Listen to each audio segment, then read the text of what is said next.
అనమాట. సేవకులు ఏ మీటింగ్లో అయితే అడుగు పెడతారో సేవకులు సక్సెస్ అనమాట. ఇంకా తిరిగి చూసుకోవసరం లేదు. దైవజనులు అడుగు పెట్టారంటే ఆ కార్యక్రమం అద్భుతంగా జరుగుతుంది. కాబట్టి వేదికను అందించిన దైవజనులందరికీ కూడా పేరు పేరున ప్రత్యేకమైన వందనాలు తెలియజేస్తున్నాను. ఎంతో ఆశీర్వాదకరంగా సంతోషంగా మంచిగా నడిపిస్తున్నటువంటి అధ్యక్షులు అయ్య గారికి కూడా నా ప్రత్యేకమైన వందనాలు. మేము ఎలా పాడినా వాయిస్తున్నటువంటి సంగీత కారులకు కూడా ప్రత్యేకమైన వందనాలు తెలియజేస్తున్నాను. ముఖ్యంగా మీరందరికీ కూడా ప్రత్యేకమైన వందనాలు తెలియజేస్తున్నాం. పరిశుద్ధ గ్రంథం వివాహంతో ప్రారంభమై వివాహంతో ముగించబడింది. ఆదికాండం 2వ అధ్యాయం 18వ వచనంతో ప్రారంభమైంది. ప్రకటన గ్రంథం 19వ అధ్యాయం 7వ వచనంతో ముగించబడింది. అంటే వివాహానికి చాలా ప్రత్యేకత ఉంది. దేవుడు అందుకే వివాహంని ఘనముగానే ఎంచి ఉన్నాడు. దేవుని బిడ్డలారా, వివాహం అనే విషయంలో ఏమైందో చెప్పండి, ఘనమైనది. అందుకనే నరుడు ఒంటరిగా ఉండటం మంచిది కాదని దేవుడు ఏం చేశాడు చెప్పండి, సాటైన సాకని ఎక్కడి నుంచి తీశాడు, చెవులోంచి తీశాడా, చెవులోంచి తీసి సహాయం చేయడానికి. ఎందుకంటే ఒక్కడే ఉండేవాడు. ఎటు చూసినా జంతువులు పక్షులు అన్ని జతలు తిరుగుతూ ఉన్నాయి, బాధతో ఉంది. దేవుడు కూడా చూశాడు, వీడు ఒకడే ఉన్నాడు కదా అని చెప్పి దేవుడు ఆ గాఢ నిద్ర కలుగజేశాడు. పక్కటేమికి తీసాడు, పడుకొని ఉన్నాడు. అమ్మమ్మని పక్కన పెట్టాడు, వెనకాల దాచిపెట్టాడు. ఆదామ లేపాడు, ఆదామా లేగా అన్నాడు. ఆదామా లేచాడు. అప్పుడు ఆ ఎముకని ఇలా చూపించాడు. ఏ ఎముక? ఎముక చెప్పండి, ఏ ఎముక? అభిషేక్కి ఇంద్రాణి ఏం చేశాడు, ఇదిగో నాయన అన్నాడు. వెంటనే ఎక్కడైనా ఆనందం వచ్చేసింది. అంటే నువ్వు కవిత్వం ఏంటి, ఏమంటే ఆ కవిత్వం? మాంసంలో మాంసమా, నా ఎముకలో ఎముక, నారీ అని కవిత్వాన్ని వదిలిపెట్టాడు. వారిద్దరూ జతపరచబడ్డాడు. హల్లెలూయా. కుటుంబాన్ని ఏర్పాటు చేసింది దేవుడు. కుటుంబం మనకి ఇంగ్లీష్లో ఏమంటారండి, ఏమంటారు చెల్లి? ఫ్యామిలీ. నేను కొన్ని లెటర్స్ చెప్తాను, 6 విషయాలు. ముఖ్యంగా సన్నీ మరియు ఇంద్రాణి వీళ్ళిద్దరూ కూడా చక్కని నూతన వధువులు కాబట్టి జతపరచబడుతున్నారు. కాబట్టి ముఖ్యంగా వీళ్ళిద్దరూ వినవలసిన ఒక 6 విషయాలు చాలా షార్ట్ కట్గా నేను చెప్తూ ఉంటాను. టూల్కీగానే వెళ్తాను, ఎందుకంటే సమయం లేదు కాబట్టి. నాకు ఇచ్చిన సమయానికి నేను ముందుగానే ముగిస్తాను. ఫ్యామిలీ, ఫస్ట్ లెటర్ ఏంటి ఫ్యామిలీలో? ఎఫ్ అంటే ఫెయిత్ఫుల్నెస్. అంటే ఏంటి? విశ్వసనీయత, నమ్మకత్వం. ఏముండాలి? మొదటగా భార్య భర్తలకు ఏముండాలి? ఇద్దరికి నమ్మకత్వం ఉండాలి. ఒకరి మీద ఒకరికి ఏముండాలి చెప్పండి? నమ్మకత్వం ఉండాలి. సందేహాలు రాకూడదు. ఏం రాకూడదు చెప్పండి? ఏ ఇంట్లో అయితే సందేహాలు వస్తాయో ఆ ఫ్యామిలీకి ఆ కుటుంబము వర్ధిల్లదు, సంతోషంగా ఉండదు. ఒకరి మీద ఒకరికి నమ్మకం ఉంటేనే కుటుంబం బాగుంటుంది. కాబట్టి సన్ని మీద ఎవరికి నమ్మకం ఉండాలి చెప్పండి? ఇంద్రాణికి ఉండాలి. ఇంద్రాణి మీద సన్నికి ఏముండాలి? నమ్మకం. నా భార్య అంటే చాలా మంచిదని తను నమ్మాలి. నిజమా? ఏంటి ఇది నిజమా? అది అది ఇద్దరిలో వినబడిందంటే, ఇద్దరిలో ఎవరికి వినబడినా ఏమైపోతుంది చెప్పండి? కన్ఫ్యూజ్. ఇంక అక్కడి నుంచి డౌట్లు వస్తాయి, సందేహాలు వస్తాయి, ఒకరి మీద ఒకరికి విభేదాలు వస్తాయి. ఇలా చూసిన గొడవ అవుతుంది, ఇలా దించుకున్న గొడవ అవుతుంది, నడిచిన గొడవ అవుతుంది, కూర్చున్న గొడవ అవుతుంది. అందుకనే సందేహాలకి 3వ వ్యక్తి రాకుండా చూసుకోవడం మంచిది. హల్లెలూయా. అబ్రహాము విశ్వాసులకి తండ్రి, శారమును కూడా విశ్వాసులకి తల్లిగా మనం కొలుస్తాం. ఒకానొక సమయంలో అబ్రహాము భార్య అయినటువంటి శారా ఫరో ఇంట్లో ఉండవలసి వచ్చింది, అబీమెలెకు రాజు ఇంట్లో కూడా ఉండవలసి వచ్చింది. మరి అబ్రహాం ఏమైనా సందేహపడ్డా, అనుమానం పడ్డా చెప్పండి? ఏమైనా బాధపడి ఏదైనా మాటని ఇబ్బంది పెట్టాడా? శారమును ఏమైనా గాయపరిచాడా? లేదే. కాబట్టి ఎట్టి పరిస్థితి లోకం అనేక మంది అనేక రౌతులుగా చూస్తారు, మాట్లాడతారు. కానీ మీరు అర్థం చేసుకోవాలి, ఎందుకంటే మీరు జతపరచబడ్డారు. ఒకరి ఎముక ఒకరు. ఎవరు చెప్పండి? నీ ఎముక నువ్వు బాధ పెట్టకూడదు, ఎందుకంటే నువ్వే ఎముకనిచ్చావు కాబట్టి నువ్వు బాధ పెట్టడం మంచిది కాదు. అందుకని ప్రతి విషయంలో కూడా ఇద్దరు ఎలా ఉండాలంటే, ఎలా ఉండాలి? చెయ్య కలిగిస్తేనే చెప్పండి, చెయ్య కలిస్తేనే చెప్పండి ఒకరికి ఒకరికి. మాకు తెలిసిన ఒక అమ్మాయి ఒక కుటుంబంలో చిన్న గొడవ అయితే సేవకుడు నేను తీసుకెళ్ళాను. వాళ్ళు నాకు బంధువులు, దగ్గరికి నేను. అసలు భార్య భర్తలు బాగానే ఉన్నారు, వాళ్ళ మరదలు మాత్రం లడలడ మాట్లాడుతుంది. ఏంటమ్మా అంటే, ఏంటి పాస్టర్ గారు చెయ్య కలిగితేనే కదా చెప్పండి, మా బావగారు చెప్పండి మీరు అంటుంది. కాబట్టి కలిసి ఉండాలి మీరు. హల్లెలూయా. ఎటువంటి సందేహాలు మీ మధ్య రాకూడదు. ఆదాంకి అవకి మధ్య పెట్టిన చిచ్చు ఈ లోకం అంతా ఇలా తయారైంది. కాబట్టి సందేహాలు రాకుండా నమ్మకత్వం. మీ ఇద్దరికి ఏముండాలి చెప్పండి? మొదటిగా ఒకరి మీద ఒకరికి నమ్మకం ఉండాలి. ఇక 2వ అక్షరం చెప్పండి, 2వ లెటర్ ఏంటి? ఏ. గట్టిగా చెప్పండి అమ్మా. ఏ అంటే అడ్జస్ట్. అంటే సర్దుకుపోవడం. ఏంటి? సర్దుకొని పోవడం. ఎలాగమ్మా? సర్దుకొని ఏం చేయాలి? అన్నిసార్లు గృహంలో అన్నీ ఉండవు. వివాహం అయినంటే అన్నీ కూడా దొరకవు. కార్యారంభము కంటే కార్యాంతము మేలు. మొదటి స్థితి కంటే కడపటి స్థితి మేలుగా ఉండాలి. మొదట నీ స్థితి కొద్దిగా ఉన్నా తుదకి మహాభివృద్ధి అవుతావు. ఆరంభంలో అన్నీ ఉండవు. వివాహమైన వెంటనే అన్నీ కనబడవు. చాలా మంది పెళ్లి బాగానే సంతోషంగా చేసుకుంటారు. వివాహం చేసుకున్నప్పుడు ఎలా ఉంటుంది అంటే పరమగీతల్లాగా ఉంటుంది. వివాహం చేసుకున్నప్పుడు ఎలా ఉంటుంది? పరమగీతల్లాగా ఉంటుంది. ఒక 6 నెలల తర్వాత రెండో దినవృత్తాంతాలు, మొదటి దినవృత్తాంతాలు, రెండో దినవృత్తాంతాలు రాజుల గ్రంథాల్లాగా ఉంటాయి. ఇంకొక 6 నెలల తర్వాత ఎలా ఉంటుందో తెలుసా అండి? ప్రసంగిలాగా ఉంటుంది. అంత వ్యర్థం వ్యర్థం అంటూ ఉంటుంది. కానీ దేవుని బిడ్డలారా గమనించండి, ప్రతి విషయంలో మీరు ఏం చేయాలి? సర్దుకొని పోవాలి. ఇంట్లో అన్నీ ఉంటాయి కాదు. ఇప్పుడు వరకు జ్యోతమ్మ గారు ఈ సన్నీకి అన్నీ తెచ్చిపెట్టి ఉండొచ్చు. ఇప్పటి నుంచి సన్నీయే తేవాలి. ఏమండి గ్యాస్ అయిపోయిందండి, ఏమండి ఇంట్లో గుడ్డులు లేవండి, ఏమండి నూనె లేదండి, ఏమండి సర్పు లేదండి, ఏమండి సబ్బులు లేవండి, ఏమండి ఎక్కడున్నారని నేను ఫోన్ చేయబోదికి వణుకు వచ్చేస్తూ ఉంటుంది. మొదట్లో సంతోషం, తర్వాత రాను కొద్దిగా బాగా అనిపిస్తూ ఉంటది. కానీ ఈ ఒడిదుడుకుల మధ్య కాదు. 10,000 చీరలు కోరుకున్నావు అంటే నీ భర్త చేసే ఉద్యోగం కన్నా ఇంకో చేయకూడని పనులన్నీ చేయాలి. 24 గంటలు బయట తిరగాల, ఎప్పుడో ఒకసారి వచ్చి కనిపించి వెళ్ళిపోవాలి. కాబట్టి నీ భర్త కష్ట జీతం మీద నువ్వు ఎంతగా ఖర్చు చేయాలనేది, సర్దుకుపోవాలనేది అది నీ చేతిలోనే ఉంటది. హల్లెలూయా. భర్తని ఏం చేయాలంటే భర్తకి విధేయత కలిగి ఉండాలి. సుబుద్ధి కలిగిన భార్య ఏంటండి? యెహోవా దానము. హల్లెలూయా. నువ్వు చక్కని సుబుద్ధి కలిగిన భార్యగా నీ భర్తకి తోడై ఉండాలనుకుంటున్నాను. అందుకని ప్రతి విషయంలో ఏం చేయాలి చెప్పాలి? సర్దుకొని. ఇలాగే పంపించారంట. ఇంట్లో నుంచి పంపించిన తర్వాత చిన్న పేపర్ చదువుతున్నాడంట ఇంట్లో భర్త. చదువుతా మీకు ఎలక గురించి తెలుసు. ఎలక తెలుసండి? పేపర్ చదువుతా ఎలకని చూసాడంట. ఎలకని చూస్తే ఏమే ఎలక అన్నాడంట. ఏమన్నాడు? ఏమే ఎలక అన్నాడంట. ఆమె చిరాగ్గా వచ్చి బల్లి అన్నదంట. ఏమన్నది? బల్లి. సరిగా చూడు, అది ఎలక అన్నాడంట. అదేం కాదు బల్లి అన్నదంట. ఈ కోపం వచ్చి వాడు కొట్టాడంట, ఇంకోటి కొట్టాడంట. ఈమెకి వాళ్ళ ఇంటికాడ ఒక మాట చెప్పారంట, అమ్మ ఏమైనా సరే సర్దుకుపోమన్నారంట. ఈమెకి ఇంకోలాగా అర్థమైందంటే, అంటే ఏం జరిగినా సర్దుకుపోమన్నది కాబట్టి ఇంట్లోకి వెళ్ళి బట్టలు సర్దేసి జిప్ జిప్ జిప్ జిప్ అని జిప్ వేసుకొని సర్దుకొని ఎక్కడికి వచ్చేసిందంట? ఇంటికి వచ్చేసిందంట. ఆ తర్వాత ఇంటికాడ చెప్పి ఎందుకు ఇలా జరిగింది, అలా ఉండకూడదు, సర్దుకుపోవడం అంటే అలా కాదమ్మా, ఏదో విషయంలో అలా గొడవలు పడుతుంటారు, వెళ్ళిపోని చెప్పి మళ్ళీ ఇంటికి పంపించి కలిపారు. జాగ్రత్త కలిపి ఇంట్లో ఉన్నప్పుడు మళ్ళీ ఇదే టాపిక్ ఎత్తుకున్నారంట. నేను ఎలక అన్నప్పుడు అనవసరం గొడవ పడ్డాం కదా, నేను ఎలక గొడవ పడకుండా ఉంటే బాగుంది కదా అనుకున్నాను. అవునండి, మనం గొడవ పడ్డాం, అనవసరంగా గొడవ పడ్డామని ఒక్క బాధపడుతూ ఉన్నారంట. అప్పుడు అన్నాడంట, ఎలక అన్నప్పుడు నువ్వు ఆ బల్లి అనకపోతే అసలు గొడవే ఉండదు అన్నారంట. అప్పుడు ఈ కదా, నేను బల్లి అన్నప్పుడు నువ్వు ఎలక అనకపోతే అసలు గొడవే మళ్ళీ స్టార్ట్ అయిందంట. ఇలాగ చిన్నిపాటి గొడవలు రాకుండా మీరు ఏం చేయాలంటే, ఏదైతే గొడవ వస్తుందో ఆ మాటలు మాట్లాడుకోపోవడం మంచిది. అర్థమైందా? గొడవ పెట్టే మాటలు ఏది కూడా మీ నోటికి రాకూడదు. అందుకని ప్రతి విషయంలో మీరు సర్దిపోతేనే కుటుంబ మాటలు. 3వ అక్షరం ఏంటి చెప్పండి? Letter I. ఫ్యామిలీలో ఏంటిది? ఎం. ఎం అంటే మోడల్. ఎలా ఉండాలి చెప్పండి? మోడల్ అంటే ఒక మాదిరిగా ఉండాలి. మీరు ఇద్దరు ఎలా ఉండాలి? అభిషేకుని తన భార్య ఎలా ఉండాలి చెప్పండి? మాదిరిగా ఉండాలి. బయట ప్రపంచానికి ఒకలా కనపడతారు కొంతమంది భార్య భర్తలు, ఇంట్లో ఇంకొకలా కనపడతారు. వీళ్ళు ఎప్పుడు కూడా చాలా అన్యూన్యంగా కనపడుతున్నారు కదా అని ఒకడు కిటికీ తలుపు చేసి చూసాడంట. కిటికీ తలుపు చేసి చూస్తే కిటికీ తలుపు వాడికి టీ కావాల్సి వస్తే వాడు ఏం చేస్తాడంటే చిన్న స్లిప్ రాసి అక్కడ పెడుతున్నాడంట. ఆమె లేచి టీ కాసి అక్కడ టీ పెడుతుందంట. ఈమెకి ఏదైనా ఒకవేళ పెన్ను కావాలితే పెన్ను కోసం అలా రాస్తుందంట. ఆమెమో పెన్ను తీసి పెడుతున్నాడు. ఒకసారి బట్టలు ఉతకాలని అన్నాడంట, ఈమెమో సర్ప లేదన్నదంట, సోపు లేదన్నదంట.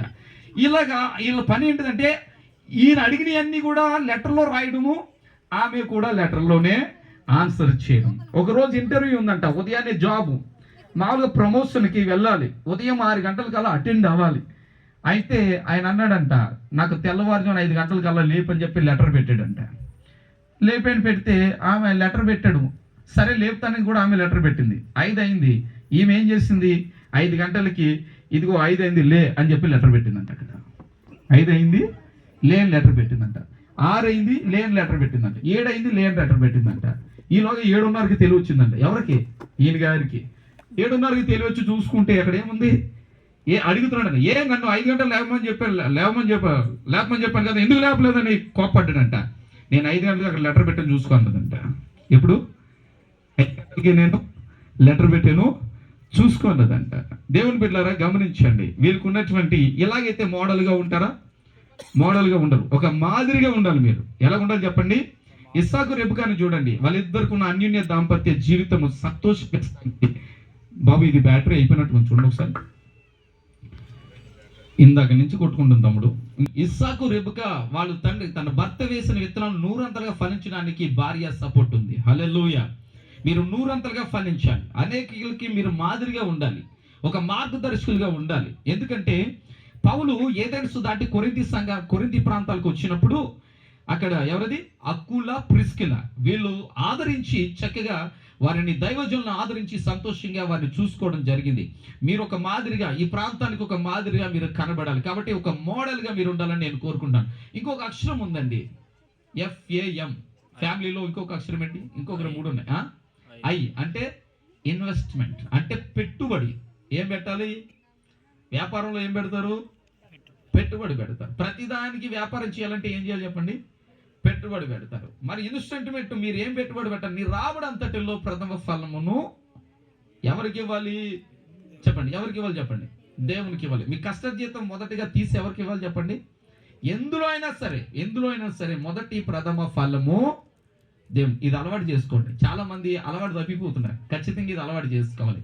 నీకు జాబ్ ఉండొచ్చు, వ్యాపారం చేయొచ్చు, ఉద్యోగం, ఏదైనా నువ్వు చేసేది ఏదైనా సరే దానిలో నువ్వేం చేయాలంటే మొదటిగా ప్రథమ ఫలాన్ని తీసి ఏం చేయాలి? దేవునికి ఇవ్వాలి. బైబిల్ గ్రంథంలో 2 ఉన్నారు భార్య భర్తలు. వాళ్ళు ఏం చేశారు? అననీయ సప్పేరా అపోస్తుల చదవద్దు అంటే నేను రిఫరెన్స్లు ఏం చెప్పట్లేదు, సమయం లేదు. అపోస్తుల గారు 5వ అధ్యాయంలో ఆమె ఏమన్నదంట? ఏమండి మనం ఈ భూమి అమ్మేం కదా, మనం ఇచ్చేద్దాం, ఒక ₹1,00,000 అమ్మాం కదా, 50,000 ఇద్దాం అన్నాడంట. ఆయన అన్నాడంట 50,000 వద్దు, 30,000 ఇద్దాం అన్నాడంట. వాళ్ళు సమర్పించుకున్నారు. అది అసలు దేవుడు ఏమైనా అడిగాడా? వాళ్ళు ఓపెన్గా సమర్పించుకున్నారు దేవుడికి ఇవ్వడానికి స్వచ్ఛందంగా. అపోస్తుల కాలంలో స్థిరాస్తులు చిరాస్తులు ఇచ్చి అపోస్తుల పాదాల దగ్గర పెట్టి చక్కగా దేవుని పరిచర్య, దేవుని రాజ్యం కట్టడం జరుగుతుండేది. ఇలాంటి పరిస్థితిలో ఆమె ఏమో 50,000 ఇద్దామంటే ఈయన ఏమంటున్నాడు? 30,000 ఇద్దాం అంటున్నాడు. సరే నాకన్నా మంచిదాన్ని, నువ్వు గొప్పదానివి, బాగా కూడబెడుతున్నావు, చాలా మంచిదాన్ని. కూడబెట్టుకొని ఎక్కడికి వెళ్ళాడు? ముందు వెళ్ళి నిలబడ్డాడు. ఏమైంది? పరిశుద్ధాత్మను ఏం చేశాడు? మనుషుల ముందు ఒక నాటకం ఆడొచ్చు, కానీ దేవుని ముందు మనం ఆ నాటకాలు పనిచేయవు. ఎందుకు ఇవ్వాలి అంటే, ఇప్పుడు చంటిబిడ్డ ఉంది, చంటిబిడ్డకి కావాల్సింది ఏదైనా కోరుకుంది, మమ్మీ డాడీ నాకు అది కొనండి అంటే ఖచ్చితంగా కొంటారు. వాళ్ళు ఏదైనా కొంటారు. కొనిన తర్వాత అందులో ఇంత ప్యాకెట్ కొన్న తర్వాత మళ్ళా ఒకవేళ తండ్రి నాన్న నాకు ఒకటి పెట్టు అని అనుకో, నేను పెట్టను అంటే దేవుడు మళ్ళీ ఇవ్వగలుగుతాడా? అంత ప్యాకెట్లో నేను పెట్టను అంటే అది కొన్నది ఎవరు? నీకు ఉద్యోగం ఇచ్చింది ఎవరు? నీకు ఆస్తి ఇచ్చింది ఎవరు? నీకు ఇల్లు ఇచ్చింది ఎవరు? నీకు వ్యాపారం ఇచ్చింది ఎవరు? నీకు భూమి ఇచ్చింది ఎవరు? దేవుడే కదా. దేవుడు నేను మొత్తం అంతా అడుగుతున్నాడా, కొద్దిగానే అడుగుతున్నాడా? అది కూడా నీ యొక్క మనస్తత్వాన్ని బట్టి అడుగుతున్నాడు. కాబట్టి నీ రాబడి అంతట్లో ప్రథమ ఫలం ఇవ్వాలి. వెళ్ళి ముందు నిలబడ్డాడు, మరణం అయిపోయినాడు. రెండోసారి ఆమె వెళ్ళింది, ఆమె కూడా ఏమైపోయింది చెప్పండి? జాగ్రత్త, దొంగిలించొద్దు. దేవుని సొమ్ముని దొంగిలించడం మంచిది కాదు. భార్య భర్తలుగా దేవుడు మీకు ఏమి ఇచ్చినా ప్రథమ ఫలం ఇవ్వండి, ఎందుకంటే అది మంచిది. అలా తీయడం కూడా మంచిది. హల్లెలూయా, హల్లెలూయా. కాబట్టి దేవునికి పెట్టుబడి పెట్టండి, పరలోకంలో గొప్ప ధనవంతులుగా మీరు కనబడతారు. ఆమేన్. ఇంకొక అక్షరం తర్వాత ఏంటమ్మా? ఎల్. ఇదైతే అందరూ చెప్తారు. ఎల్ అంటే ఏంటమ్మా? తెలుసు మీకు అందరికీ. ఏంటి? లవ్. వీళ్ళిద్దరి మధ్య ఏముండాలి? ప్రేమ. ఏముండాలి చెప్పండి? ప్రేమ ఉండాలి. మీ ప్రేమను ఎవరైనా డిస్టర్బ్ చేయకూడదు, అంతేనా? ప్రేమలో బాగా ప్రేమించే వాళ్ళు కూడా గొడవలు జరిగిపోతుంటాయి. అందుకని ఒకవేళ నీ భర్త మీద నీకు కోపం వచ్చినా ఇంట్లోనే సర్దుకు మరిపోవాలి. నీకు కోపం వచ్చినా ఇద్దరు వచ్చాలి. అంతేగాని నువ్వు చేయి తేల్చావనుకో నీ భార్య కూల్ అయిపోవాలి, లేదా నీ భార్య చేయి తెలిస్తే నువ్వు కూల్ అయిపోవాలి. లేదంటే ఇద్దరు చేయి తేల్చుకొని కొట్టే చప్పుడు వచ్చేస్తుంది. ఈ చప్పుడు వచ్చిందంటే బయట వాళ్ళందరూ కూడా ఏం చేస్తారు చెప్పండి? ఎప్పుడు విందామా అని, ఇంట్లో విషయాలు ఎప్పుడు విందామా. కొంతమందికి పని ఏముండదు, వాళ్ళ గొడవలు, వీళ్ళ గొడవలు, ఆ ఇంట్లో గొడవలు, ఈ ఇంట్లో గొడవలు అన్నీ కావాలా. కాబట్టి ఇంట్లోనే నీళ్లు ఉంటాయి. నువ్వు కనుక ఈ విషయాన్ని బయటకు తెచ్చావా, పెట్రోల్ దొరుకుతుంది, డీజిల్ దొరుకుతుంది, కిరోసినాయిల్ దొరుకుతుంది. ఇంట్లో ఉన్న నీళ్లతో పోయేటువంటి గొడవలు బయటకు తీసుకొస్తే మాత్రం అవి కనుక ఇందులో పడితే తగలడిపోతాయి. ఏమైపోతాయి? మంటలు రేగిపోతుంటాయి. చిన్నగా ఉన్నది పెద్దది అయిపోతుంది. అందుకని ప్రేమ, ఒకరి మీద ఒకరికి ఏముండాలి చెప్పండి? విధేయత కలిగి నీ భార్య నువ్వేం చేయాలి? ప్రేమించాలి. ఇందాక చదివాడు కదా కన్నా 5వ అధ్యాయంలో, ఎఫెసీ పత్రిక 5వ అధ్యాయం 22లో భార్య విధేయురాలుగా ఉండాలి, భర్త ప్రేమించాలి. గ్రీకులో 4 విషయాలు ఉంటాయి. గ్రీకులో ప్రేమ గురించి 4 విషయాలు తెలియపరిచారు. ఒకటి స్టోర్స్, అనగా ఏంటంటే తల్లిదండ్రుల ప్రేమ. తల్లిదండ్రుల ప్రేమ ఎంతవరకు ఉంటుంది? తల్లిదండ్రుల ప్రేమ నీడవలే గతించును. అంతేనా? ఎప్పుడు గతించిపోతుంది? నీడలా గతించు. తల్లిదండ్రులు ఎంతకాలం ఉంటారు? ఎంతో కాలం ఉంటారు. రెండవదిగా గ్రీకులో ఫిలియో అంటే బంధుమిత్రులు, సన్నిహితుల ప్రేమ. ఎంతవరకు ఉంటుంది? నీ దగ్గర ఆస్తిపాస్తులు ఉంటే ఆ ప్రేమ దగ్గరగా ఉంటుంది. ఆ ప్రేమ ఎంతవరకు ఉంటుంది అంటే నీ దగ్గర ఉన్న ఆస్తిపాస్తులు చూసే ప్రేమ. ఇది కూడా శాశ్వత కాలం ఉండేది కాదు. మూడవ ప్రేమ ఎరోస్, అంటే మోహపు ప్రేమ, అంటే కోరికలు తీర్చుకునే ప్రేమ, శరీర కోరికలు నెరవేర్చుకునే ప్రేమ. ఇది కూడా మంచిది కాని కదా. కానీ లాస్ట్ లో ఒక ప్రేమ ఉంది, దానినే అగాపే. ఏ ప్రేమది? అగాపే, నిస్వార్థమైన ప్రేమ, బదులాశించని ప్రేమ, నీ కొరకు ప్రాణం పెట్టని ప్రేమ. అదే నజరేయుడైన యేసుక్రీస్తు వారి యొక్క ప్రేమ. హల్లెలూయా, హల్లెలూయా. ఏ ప్రేమ కలిగి ఉంటే నీ కుటుంబం బాగుంటుందంటే అగాపే అనే ప్రేమ కలిగి ఉండాలా. హల్లెలూయా. ఆ ప్రేమను నువ్వు సంపాదించుకోవాలా. నీ భర్త కన్నా ముందు నువ్వు దేవుడిని ఎక్కువ ప్రేమించాలా. నీ భార్య కన్నా ముందు నువ్వు దేవుడిని ఎక్కువ ప్రేమించాలా. ఇప్పుడున్న ప్రేమ శాశ్వత కాలం ఉండాలంటే చాలా మంది పెళ్లి అయినప్పుడు చాలా చక్కగా ఒకరికొకరికి అస్సలు అంటు పెట్టుకొని తిరుగుతూ ఉంటారు. ఎలా తిరుగుతుంటారు చెప్పండి? ఇద్దరు కలిసి భార్య పక్కనే నడిచాడంట భర్త. ఎక్కడ? భార్య పక్కనే నడిచాడంట. ఎదర సీట్లో కూర్చున్నాడంట. నాయన ఇది లేడీస్ సీట్ అన్నారంట. మా పాస్టర్ గారు పెళ్లి చేసినప్పుడు చెప్పారు, ఒకే ఎముక అని, మేము ఒక్కడే కూర్చుంటాం అన్నాడంట. సర్లే అయితే పోనీలే బాబు టికెట్ తీసుకోండి అంటే ఒకటే టికెట్ ఇవ్వన్నాడంట. ఒకటే టికెట్ ఏంటంటే మేము ఒకటే ఎముక కాబట్టి మాకు ఒకటే టికెట్ ఇవ్వనంట. సర్లే నాయనా నువ్వు చెప్పినట్టు ఇద్దాంలే అని చెప్పి ఇచ్చారంట. ఒక 5 సంవత్సరాలు పెళ్ళైన 5 సంవత్సరాలకి ఆమె 2 పిల్లలు కానీ 3వ గర్భిణీతో ఉందంట. ఆమెను ముందు వెళ్ళమంటున్నాడంట, ఆమె వెనకాల రమ్మన్నాడంటే ముందు వెళ్ళిపోతున్నాడంట. మొదట్లో ఎలా ఎక్కాడు? ఒకటే ఎముక. ఇప్పుడు పిల్లలు కలగానే అయిపోయింది. ప్రేమ మొత్తం అంతా ఏమైపోయింది చెప్పండి? తగ్గిపోయింది. ఇప్పుడు ఎక్కడో కూర్చుంటున్నాడు. హల్లెలూయా, హల్లెలూయా.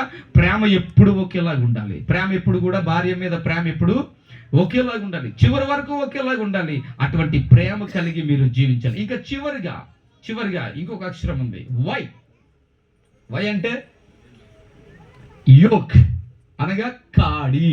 ఏంటమ్మా? కాడి. ఏం చేయాలి? మీరేం చేయాలి? యవనస్తులు ఏం చేయాలి? యవన కాలంలో ఏం చేయాలి? దేవుని కాడి మోయుట. యవనస్తులు దేవుని కాడి మోయుట మేలు. ఆల్రెడీ ఇందాక అయ్యగారు చెప్తున్నారు, కాంగో వాయిద్యాలు వాయిస్తారు అని చెప్పారు. చాలా సంతోషం అనిపించింది. నిజమే, యవనస్తులు వాయిద్యాలు వాయించడం, పరిచర్య చేయడం. నేను కూడా చిన్నప్పటి నుంచి పరిచర్య చేసిన వాడినే. నేను రాజమండ్రి, గోకవరం, కోరుకొండ ప్రాంతాల్లో కళ్ళు కనపడని దైవజనుడి దగ్గర నేను ప్రాక్టీస్ చేస్తున్నాను. హార్మోని పెట్టి ఉండేది ఆయన దగ్గర. 2008-10లో నేను మెడికల్ ల్యాబ్ టెక్నీషియన్ చేస్తూ ఉండేవాడిని. ఆ ల్యాబ్ టెక్నీషియన్ చేసేటప్పుడు నేను మధ్యాహ్నం పోయి ఆ రాళ్ళు కొట్టుకునే వాళ్ళకి ఆయన హార్మోని పెట్టి ఇంత పెద్ద పెట్టుంటే ఆ పెట్టి నా భుజాన్ని వేసేవాడు. బరువైన పెట్టి, కళ్ళు కనపడవాయి. ఆయన కళ్ళు కనపడకపోతే ఆ పెట్టి నా భుజం మీద ఉండేది. ఆయన వాయిస్తూ చెప్తూ సువార్త ప్రకటిస్తుండేవాడు. ఆ రాళ్ళు కొట్టుకునేటువంటి వారికి ఆ షాపుల దగ్గరికి ఇక్కడికి పోయి రోడ్డు మీద ఆ సువార్త ప్రకటిస్తూ ఉండేవాడిని. దేవుని బిడ్డలారా, సువార్త ప్రకటించే వాళ్ళు సిగ్గుపడని అవసరత లేనే. ఇంకా చెప్పాలంటే నేను రైల్వే ట్రాక్స్ దగ్గర, రైల్వే స్టేషన్లో, బస్ స్టాపుల్లో, ప్లాట్ఫామ్స్ మీద, వైజాగ్ ఆర్కే బీచ్ దగ్గర, కాకినాడ బీచ్, ఉప్పాడ బీచ్, కదుగుడి, తుని ఏరియాలో అన్ని ప్రాంతాల్లో కూడా సుధా జోసెఫ్ వైజేస్ అని కొడితే యూట్యూబ్లో నా యొక్క మీటింగ్స్ కానీ, నా యొక్క వాక్యాలు కానీ, నేను చేసిన సువార్త అంతా కూడా మీకు కనబడుతుంది.